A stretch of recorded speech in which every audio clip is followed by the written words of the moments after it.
അത് പാടുമ്പോഴ്. അപ്പോൾ ഞാൻ അന്ന് തന്നെ മഞ്ജുവിനോട് ഒരു വെള്ള പേപ്പറിൽ ഒപ്പിട്ട് വാങ്ങി, ഇതിന്റെ റൈറ്റ് എനിക്ക് വേണം എന്ന് പറഞ്ഞ് വാങ്ങി. ഓർമ്മിക്കുകയാണ്, എല്ലാ പാട്ടും അങ്ങനെ ചെയ്യാറില്ല. അറിയാം, ഇത് ഒരു സിനിമ ആയി, അതിന്റെ മൂലമാനങ്ങളെല്ലാം ഉണ്ട്. എന്നെ അത് വളരെ വളരെ എൻ്റെ ഹൃദയം വളരെ സ്പർശിച്ച ഒരു കവിത, അതിൻ്റെ ഈണം.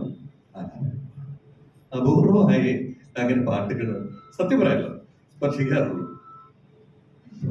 മാത്രമല്ല മഞ്ജു ജെനുവിനാണ് എന്ന് എനിക്ക് തോന്നി. പല കാര്യങ്ങളും മഞ്ജു ചെയ്യുന്നതിൽ അതിനകത്തൊരു പ്രതിബദ്ധത എപ്പോഴും മഞ്ജു കാത്തു സൂക്ഷിച്ചു.